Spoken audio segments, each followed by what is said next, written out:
It was supposed to be a quiet night, the kind where nothing happens, just the hum of the clock and the whisper of rain. But that sound changed everything. The doorbell rang, faint but sharp, pulling me out of half sleep. When I opened the door, I saw them. My son's shoes, muddy, wet, placed neatly by the doormat, just the way he always left them after work. But he wasn't there. Only the shoes, glistening under the porch light. 10 minutes later, the police called. They said my son had been missing for 10 days. Well, I'm glad you're here. If you're watching this, please like the video and subscribe. Rain whispered against the windows, thin and endless, blurring the world beyond the glass.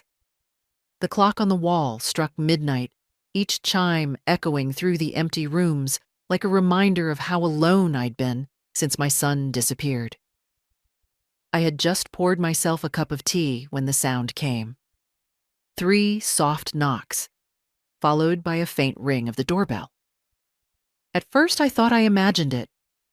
No one visited this late, not in weather like that. I hesitated, my hand hovering above the doorknob. The rain outside had a strange rhythm, almost like footsteps on the porch. When I finally opened the door, the cold wind rushed in, carrying the smell of wet earth and gasoline. And there they were.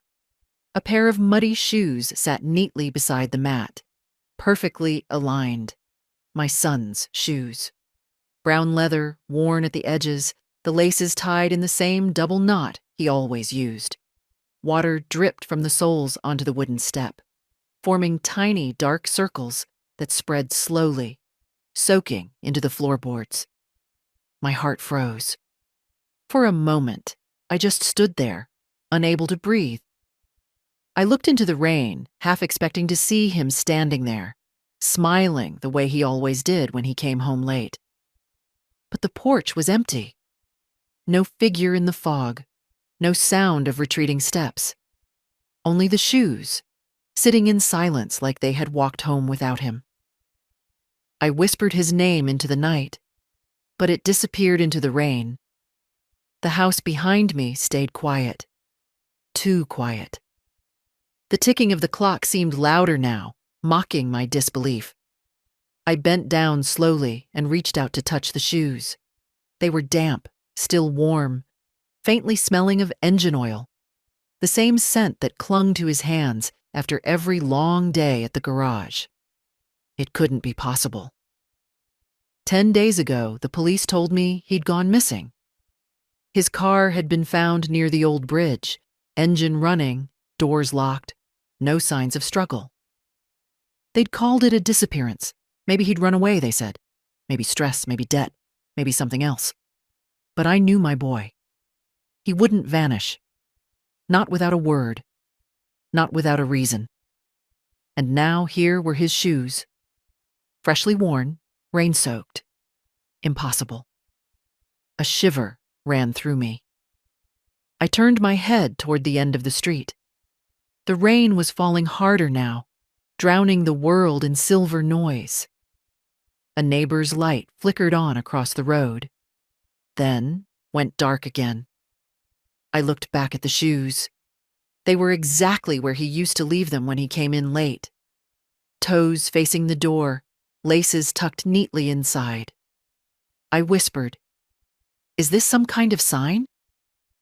The wind gusted through the trees, bending them until they groaned. Something inside me wanted to scream, to run into the street, to demand answers from the dark. But another part, the older, quieter part of me, knew that this wasn't random. My son had always been orderly, precise. He did everything with purpose, even this. As I reached down again, my fingers brushed against something hard inside one of the shoes. A small envelope. My name was written across it, Mom, in his handwriting. I recognized every curve, every uneven letter. For a moment, I couldn't move. I just stared, trembling, afraid to open it. If I opened that envelope, it would mean one of two things: that he was alive and hiding something, or that these were the last words I'd ever get from him. The rain grew louder. My hands shook. I looked toward the living room where the phone sat on the table. Should I call someone? The police? But what would I even say? That his shoes came home without him? They already thought I was losing my mind. So instead, I carried the shoes inside, placed them by the fireplace. I sat down beside them and watched the water drip from their soles, each drop echoing in the silence. The smell of rain filled the house, but beneath it, there was something else. Oil, smoke, maybe even fear. I held the envelope close to my chest, feeling the weight of it, as if it carried every answer I'd begged for in the last 10 days. My heart pounded so hard it hurt. I thought of every night I'd prayed, every morning I'd waited, every photo of him still hanging on the wall.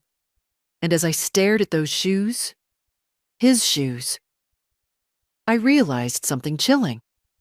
The police had said he'd been missing for 10 days, but the footprints on my porch were fresh. And the truth, whatever it was, had just walked up to my door. 10 days before the night of the shoes, life had still felt like something close to ordinary. My son had called early that morning, his voice calm, almost cheerful. He said he was heading out of town for a short business trip. Just 3 days, Mum. He promised he'd call once he arrived. I remember wishing him safe travels and hanging up, not realizing it would be the last normal moment of my life. By the evening, I'd set the table for 2, as I always did when he traveled, a habit I never broke. I liked to keep his place ready, as if his presence could linger there until he came home. But 3 days became 4, then 6, then 10, and the phone never rang. The first few nights I told myself it was just delays. Maybe his car broke down, maybe bad reception. But by the 4th day, the silence grew too sharp to ignore. His phone went straight to voicemail. The office said he hadn't shown up for the meeting he was meant to attend. That's when the dread began creeping in, slow and steady like a storm you can't see yet but can already feel. The police came 2 days later after I filed a report. They were kind, but their words were cold. They said it wasn't unusual for grown men to vanish for a while. Sometimes people just need space. I told them they didn't know my son. He wasn't someone who disappeared. He was steady, reliable. He called every Sunday. He fixed the sink before leaving and told me what day to water the plants. He wasn't careless. 3 days into the investigation, they found his car near the old bridge on the edge of town. The engine was off, the keys still in the ignition, the driver's seat pushed slightly back, as if someone taller had been sitting there. The doors were locked, the glove box untouched, and there were faint smudges on the inside of the windows, as if someone had pressed their palms there. The police said there was no sign of a struggle, but a mother doesn't need bruises or broken glass to sense danger. I remember standing by the bridge, the air thick with fog, the wind cutting through my coat. The river moved slow that day, heavy with rainwater, swallowing everything that touched it. They sent divers down. They found nothing. But I knew something had happened. Not an accident, not a walk-away, but something deliberate.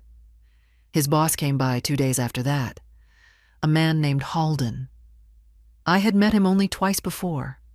Tall, confident, always in dark suits.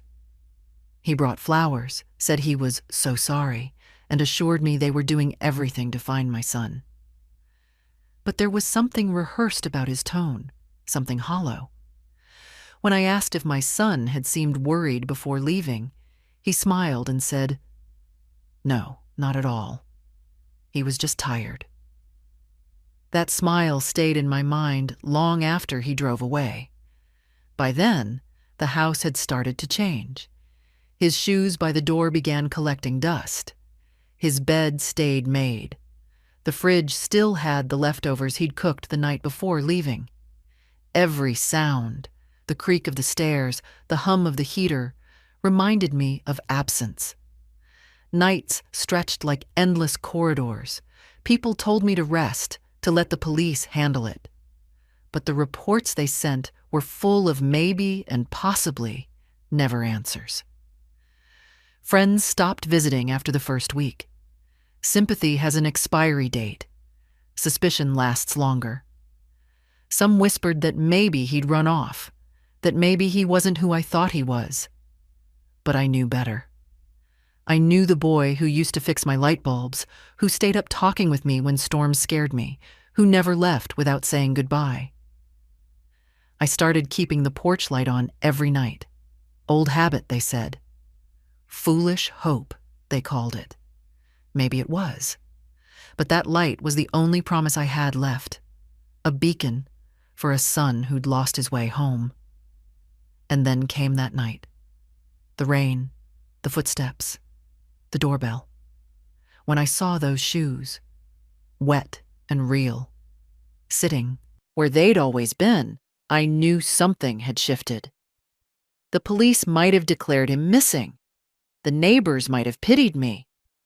But those shoes, they were proof.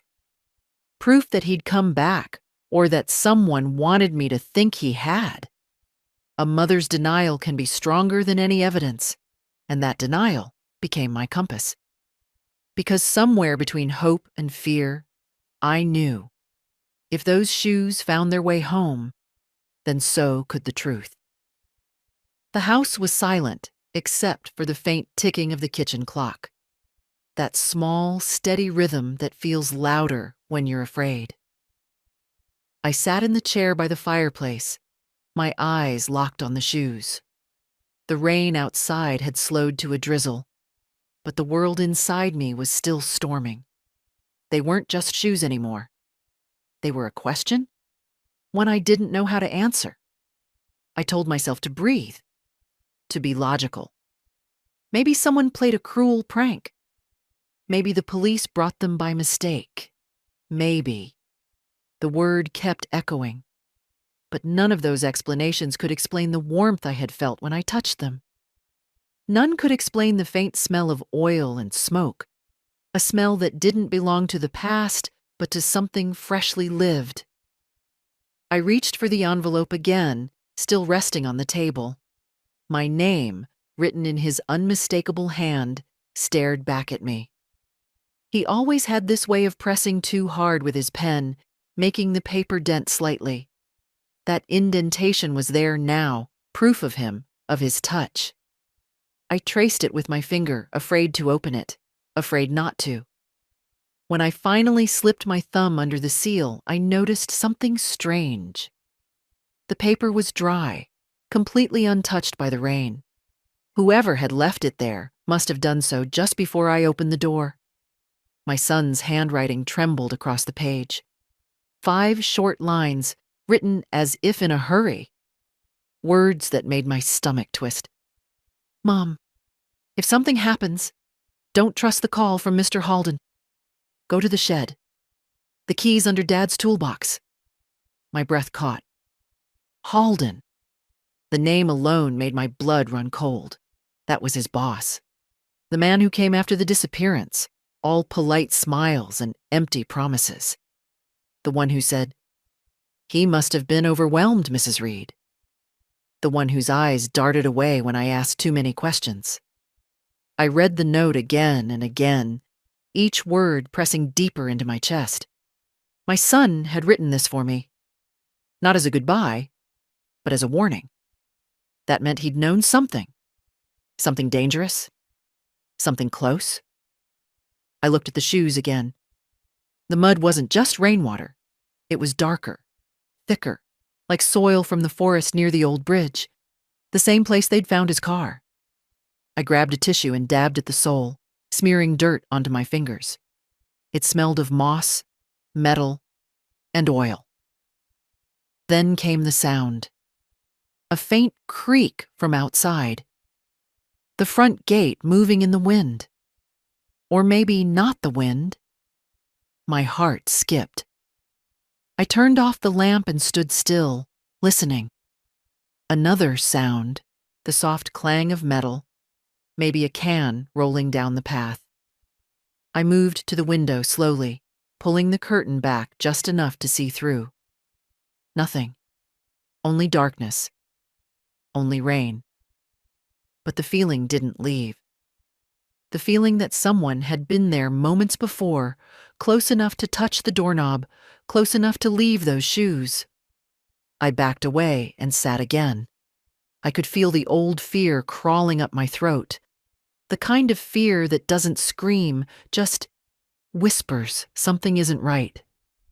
I looked around the room, at his photo on the mantelpiece, at the family clock he'd repaired when he was 14, at the chair where he'd last sat telling me about his job.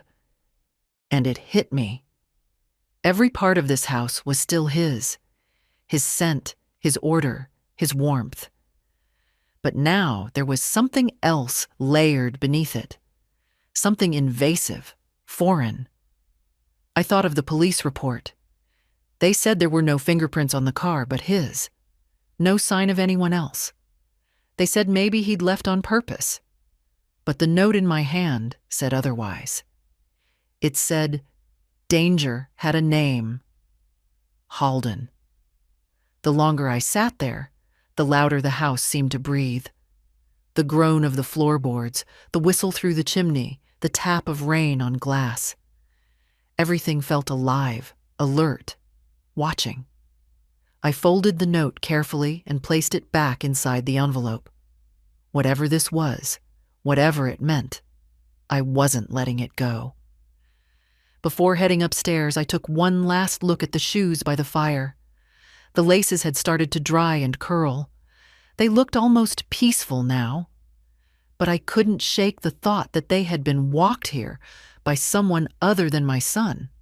Or worse, that he had been forced to leave them behind as a message. That night, I barely slept. Every sound made me sit up. Every shadow looked like movement. When dawn finally arrived, pale and trembling, I was already dressed, the envelope in my pocket, the words echoing in my mind. Go to the shed, the keys under Dad's toolbox. It was time to see what my son wanted me to find. Morning arrived gray and heavy, as if the clouds themselves were exhausted from the night. I hadn't slept, only drifted between flashes of memory.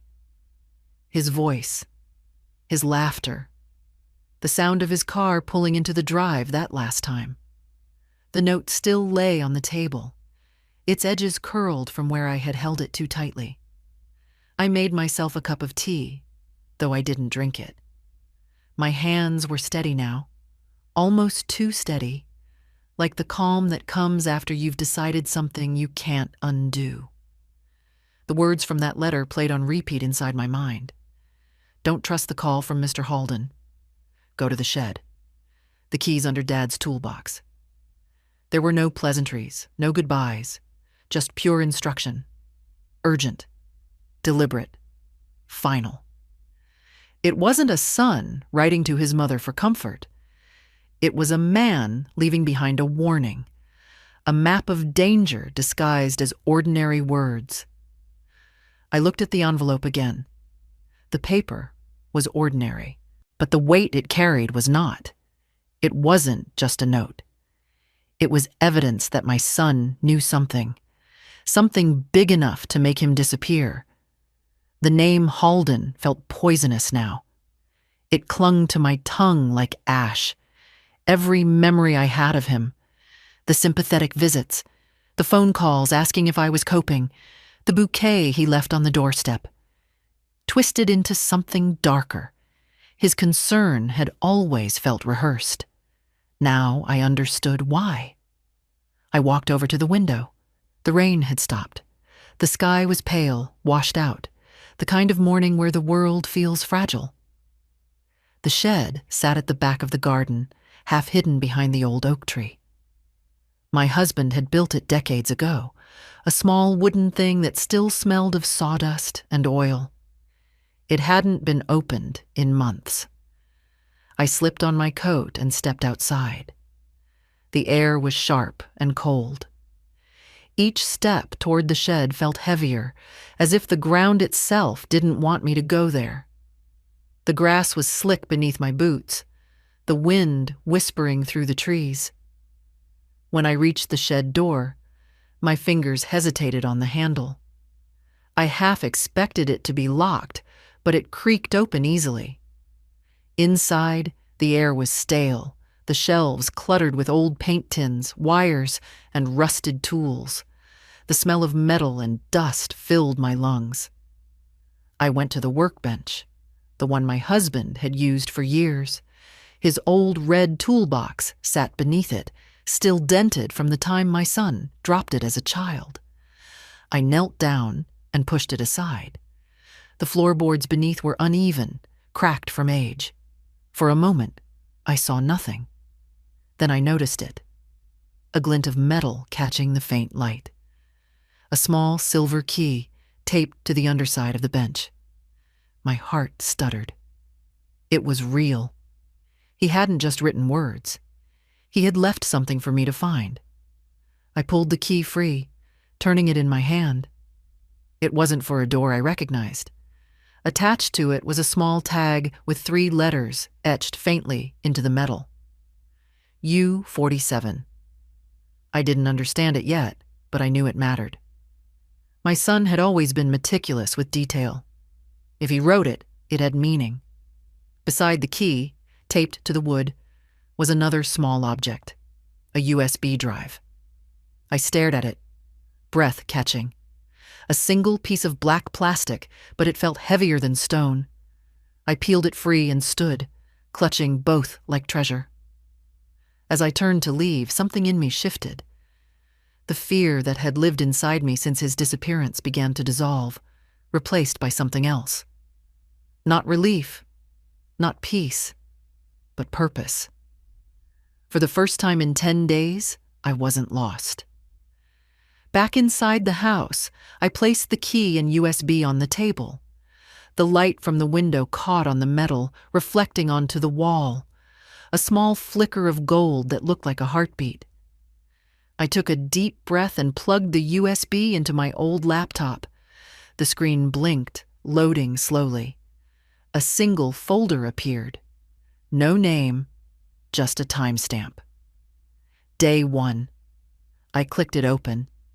Inside were video files, each marked with dates. The latest one was recorded just a day before he vanished. I hovered over it, my finger trembling.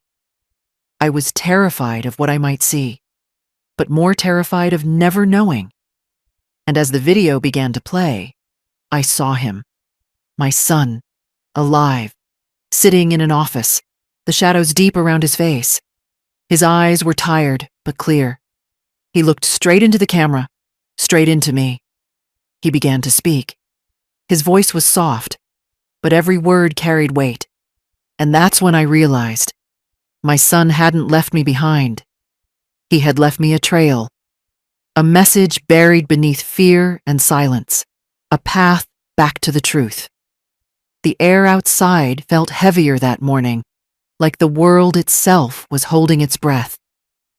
I stood by the table, the small silver key glinting under the light, the USB still plugged into the laptop. My son's face lingered on the frozen video frame, tired, cautious, aware of something I couldn't yet see. He had left me clues. He hadn't trusted anyone else. And now, the next step was clear. The key. I picked it up again, turning it over in my palm. The small engraving, U-47, was worn, but visible.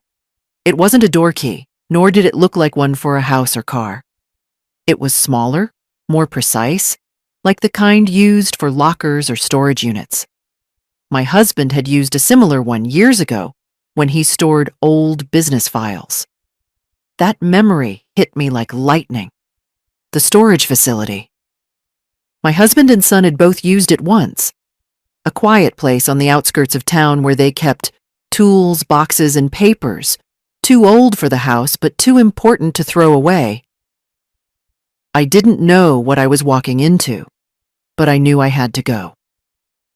I slipped the key into my coat pocket, packed the USB into an envelope, and stepped outside. The morning wind carried the faint smell of wet earth and smoke, a scent that clung to my son's clothes. I didn't drive anymore, not since the tremor in my hand made me nervous behind the wheel. So I called a taxi. When it arrived, the driver barely looked at me. "Where to?" he asked. I told him the name of the storage company. He frowned, said it was barely open this early, but I just nodded. I didn't care. My son's words were louder than reason now. The ride was quiet. The streets blurred past, rows of houses still dark, curtains drawn, the world asleep while my mind raced. I kept the note folded in my pocket, rubbing the edge of it like a talisman. Trust only the key. When we arrived, the place looked deserted. A long stretch of metal doors, each one numbered, silent and gray under the pale sky. The guard at the small booth looked up, surprised. "We don't open till 8, ma'am," he said. I showed him the key. "Unit 47, I said simply. Something in my tone must have convinced him, because he didn't argue. He just handed me a clipboard, asked for my name, and pointed me down the path. As I walked, the sound of my footsteps echoed through the corridor. Hollow, eerie, almost rhythmic. When I found Unit 47, my fingers trembled.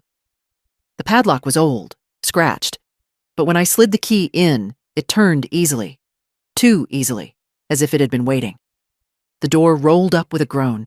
Inside, the air was cold, still, and full of dust. But beneath that, something else. The faint smell of oil, the same scent that clung to his shoes. My throat tightened. Boxes lined the walls. Some were marked with dates, others with numbers I didn't recognize. On a wooden shelf, a small black case sat by itself, clean and untouched. It looked deliberate, placed there recently. I walked toward it, my heart pounding. When I opened it, I found folders, papers, and a small digital recorder. The folders were labeled in my son's handwriting. Invoices, clients, Halden. My stomach dropped. The recorder blinked red, a battery still alive. I pressed play. His voice filled the tiny space. Steady, low, but urgent. He spoke of irregularities in company accounts, fake signatures, hidden transfers, and a pattern of threats he'd received after confronting Halden about them. Then he said something that made my blood run cold. "If anything happens to me, Mum, these files prove everything. The accounts, the offshore links, it all goes back to him. Don't trust anyone. Get these to the police, but make sure you're safe first."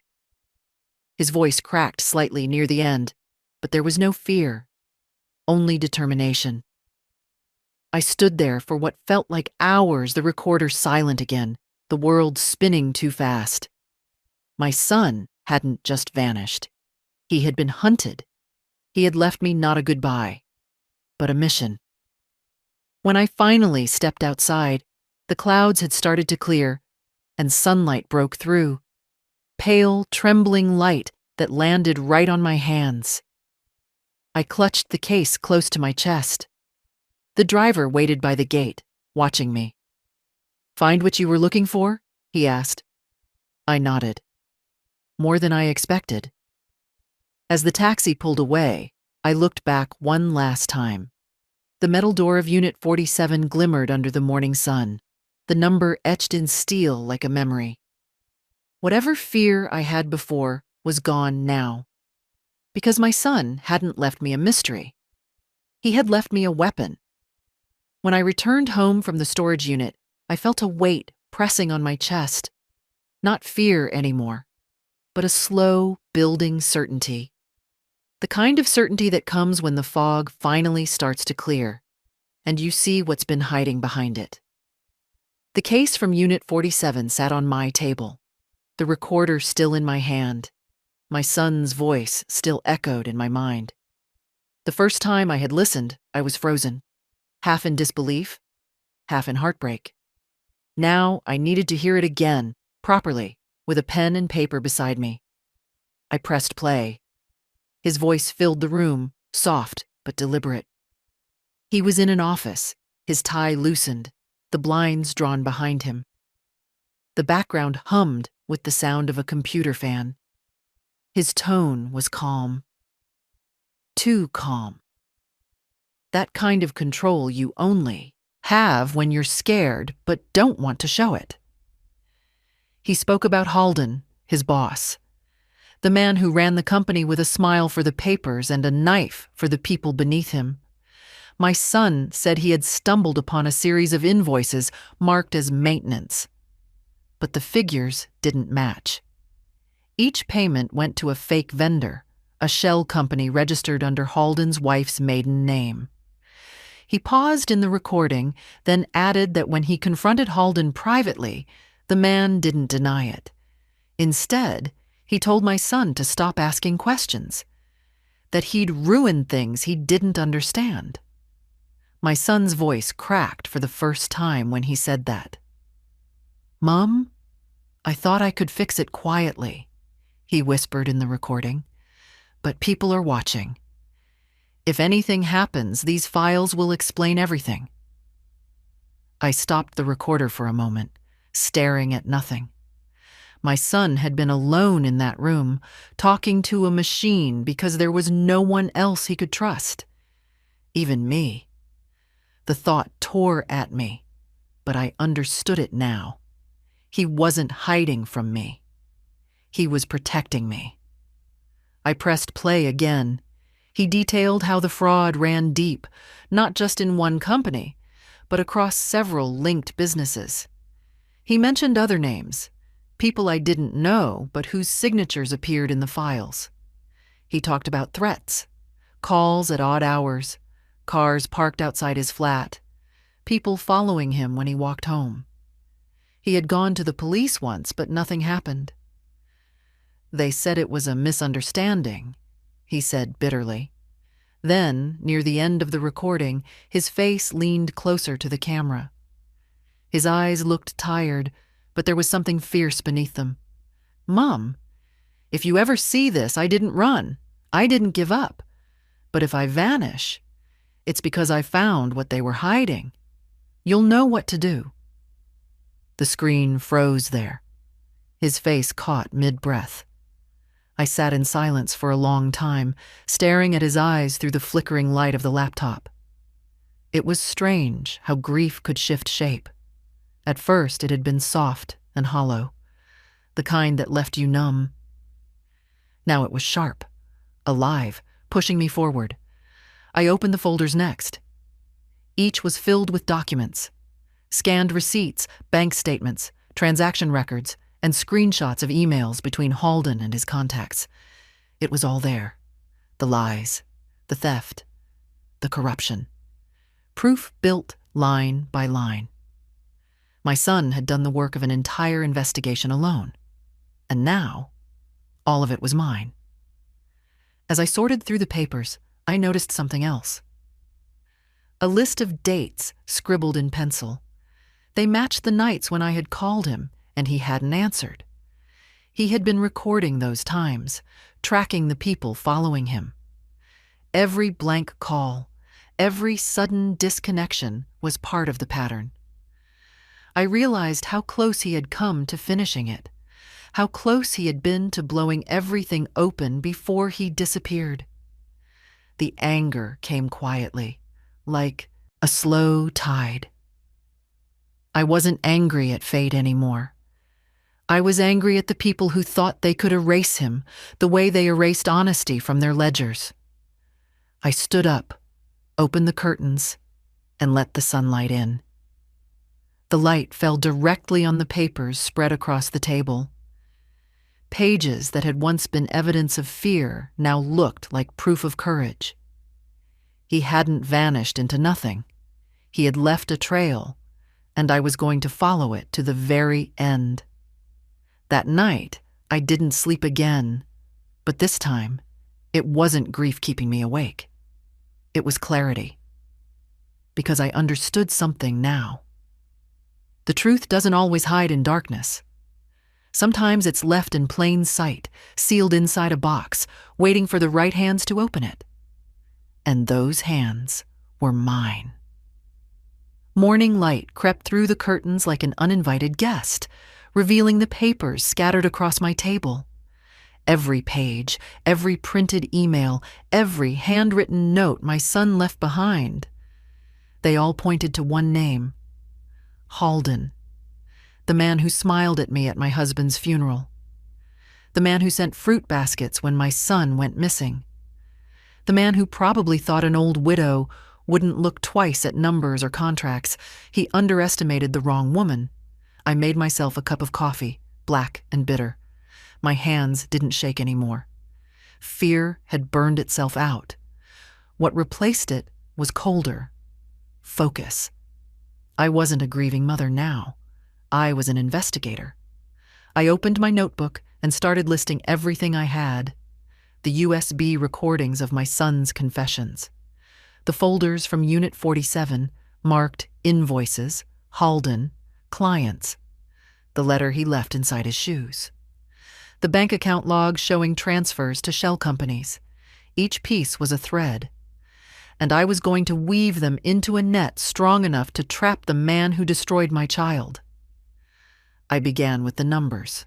They were confusing at first. Long account codes, transaction dates, names of fake suppliers. But I had once worked as a bookkeeper before I married. I knew what didn't add up. Every deposit went into the same offshore account, disguised under different company names.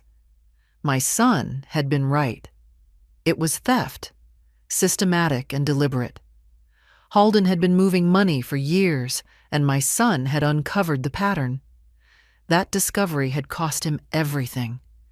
By mid-morning, I had two piles, one labeled proof and the other assumptions. I was careful. Assumptions couldn't win cases, but proof could. Next, I picked up the phone and called a name from my past. David Mercer. He was an old friend from the teaching center where I used to volunteer. But before that, he'd been something else, a police officer. Now retired, but sharp as ever.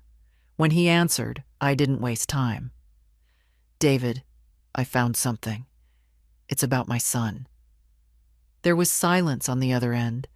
Then his voice softened. I'll be there in an hour. True to his word, he arrived with a briefcase and the kind of calm only men who've seen too much can carry. I laid out everything on the table. The documents, the flash drive, the letter. He didn't interrupt once, just read and listened. When he finally looked up, his face was pale.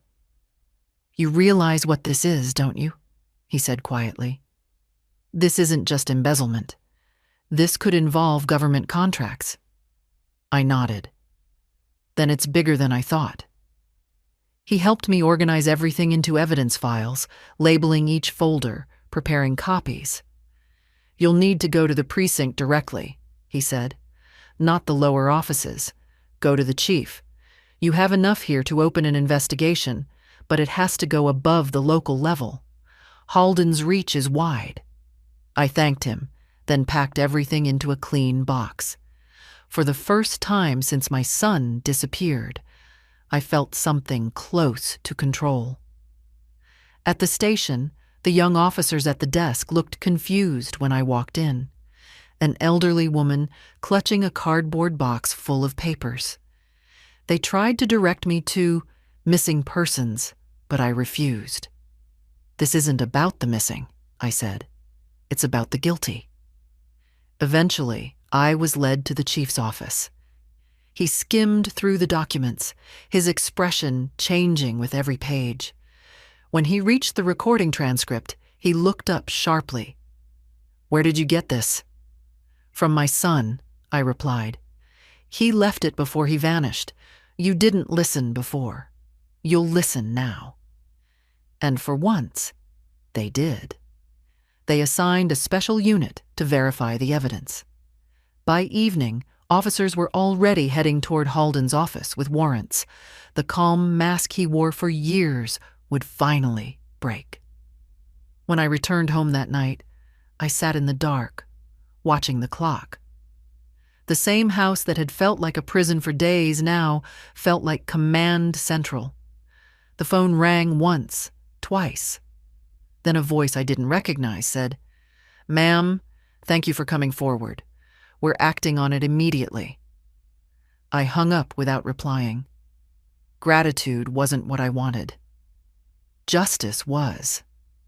As I looked at the empty chair across from me, the one where my son used to sit during Sunday tea, I whispered to the air, "You did it, my boy. You left the trail. I just followed." That night, the silence in the house felt different. Not empty, earned. Because sometimes a mother doesn't just mourn her child. Sometimes she finishes what he started. The next morning came heavy with anticipation. I didn't need to check the clock. I'd barely slept. The air outside was quiet. Too quiet, like the world knew something was about to break. My son's files were no longer mine alone. They were in the hands of people who could finally make them matter. But handing them over hadn't eased the storm inside me. It had only shifted it, from grief to resolve. By noon, the phone rang. "Ma'am," the detective's voice said, low and urgent, "we're moving. You should come down to the precinct." I didn't hesitate. I put on my coat, the same one I wore when I collected his box from the porch, and took the same route to town. The taxi ride felt shorter this time, as if fate itself wanted me to see it through. At the precinct, I was led into a small observation room. Through the one-way glass, I saw him, Halden, my son's employer, the man whose smile I had once trusted. He sat at the table in a crisp suit, his hands clasped neatly, like he still thought he could charm his way out. The officer beside me whispered, "We confronted him with your son's evidence. He denied everything, until we showed him the recording." I watched as they pressed play on the small recorder I had brought in. My son's voice filled the room, clear and steady, outlining the fraud, the threats, the names. For a long moment, Halden's expression didn't change. Then his jaw tightened. He looked down. He knew it was over. They questioned him for hours. I didn't move from my seat. Every time he lied, the officers produced another document from the files. An invoice, a signature, a forged transfer. Each one chipped away at his arrogance until only silence remained.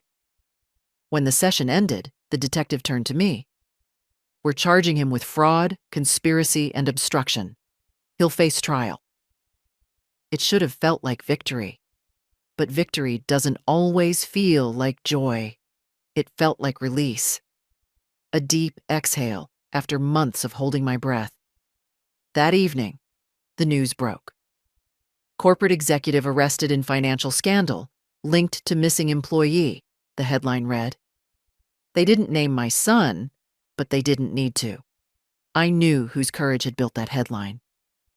2 days later, they called again. "We found something," the detective said. "A property under Halden's name, rural, isolated. We're searching it now." Hours later, the call came again. This time, the tone was softer. "We found him." My knees gave out before I heard the rest. They explained that my son was alive. Weak, disoriented, but alive. Halden's men had kept him hidden after his first attempt to expose the fraud. When the investigation began, they panicked and left him there. believing he'd never be found. I drove to the hospital myself.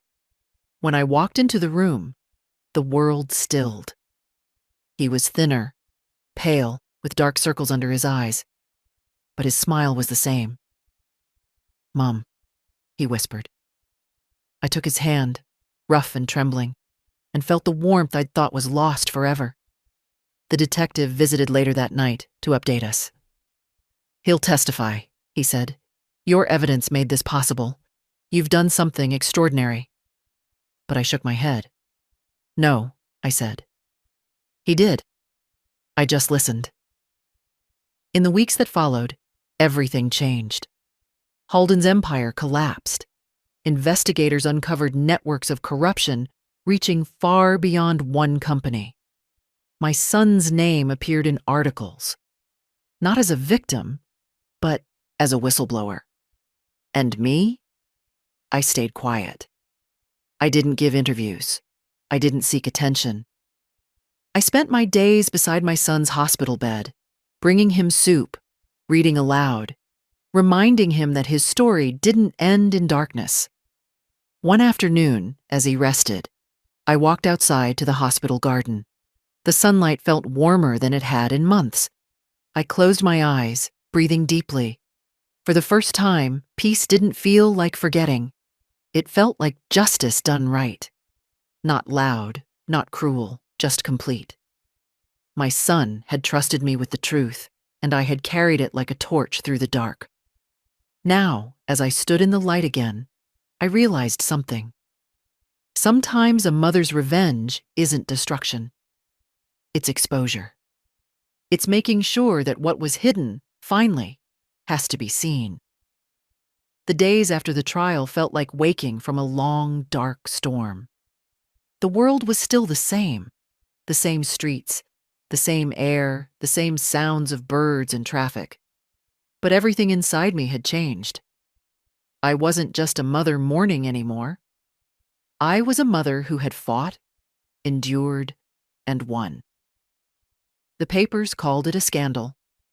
The television channels called it the Halden case, a story of greed, corruption, and courage. But to me, it was just my son's name finally being cleared.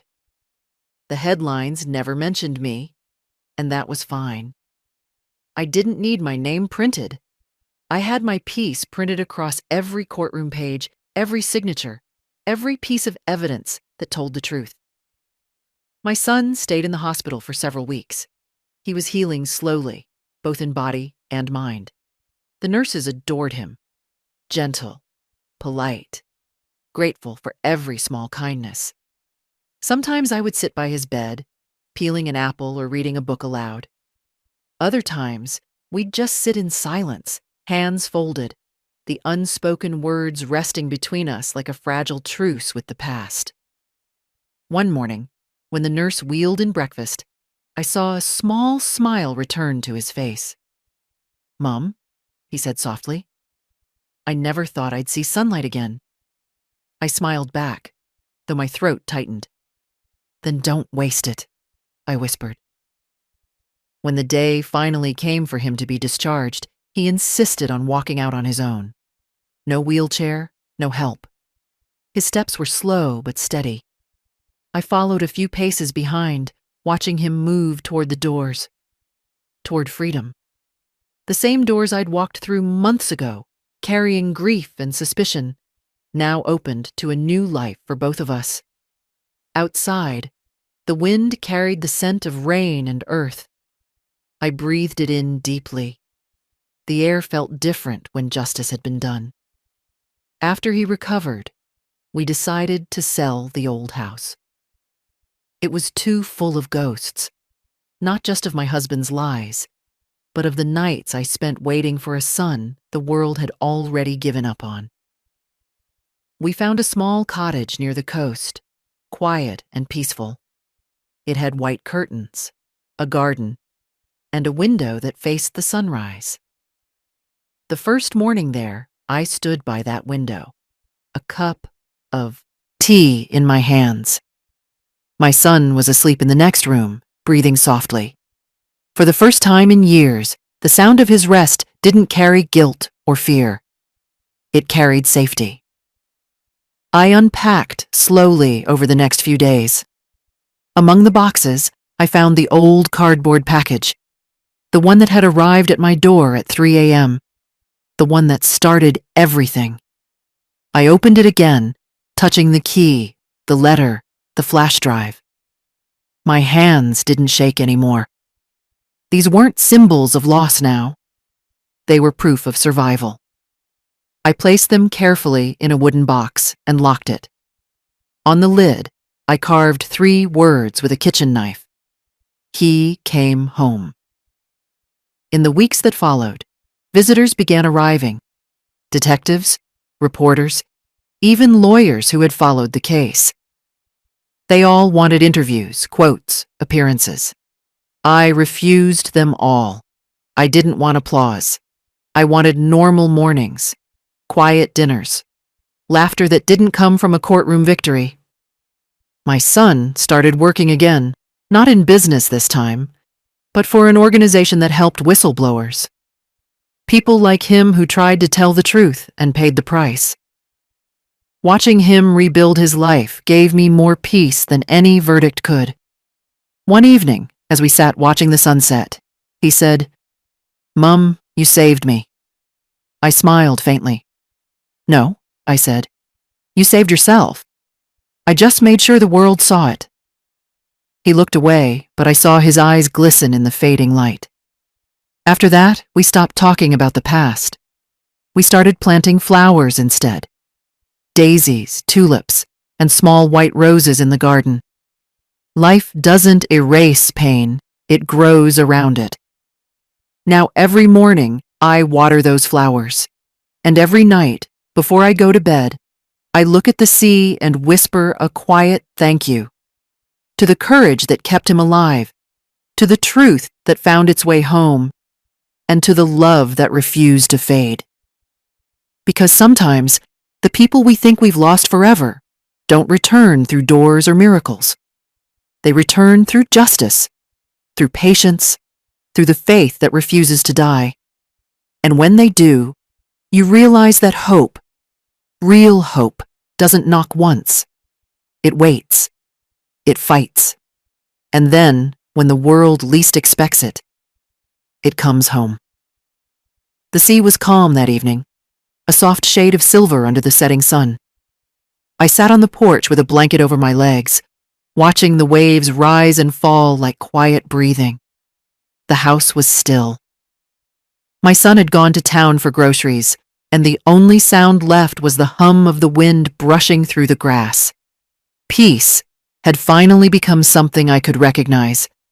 Not the kind that's loud or perfect, but the kind that simply stays. I looked down at the small wooden box beside me, the one that started it all. The cardboard package that arrived in the middle of the night had changed its shape, but not its purpose. Inside that box was everything: a mother's fear, a son's courage, and a truth the world almost buried. I traced the carved words on top. He came home. There was a time when I thought justice was something that happened in courts, in papers, in verdicts. But I learned it starts much smaller, in the quiet choices no one sees. Like opening a door at 3 a.m. instead of pretending you didn't hear the bell. Like following a trail of clues when the world says to give up. Like believing your child's truth when even the police stop believing in it. When people hear my story, they call it strength. But it wasn't strength. It was love, refusing to give up its seat. I didn't fight because I was brave. I fought because I couldn't stand the thought of my son's name turning into a rumor.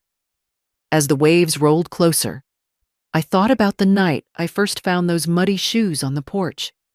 The confusion, the fear, the trembling in my hands. I could still feel all of it. But now it no longer hurt. It reminded me how far I'd come from that doorway. I've met other mothers since then.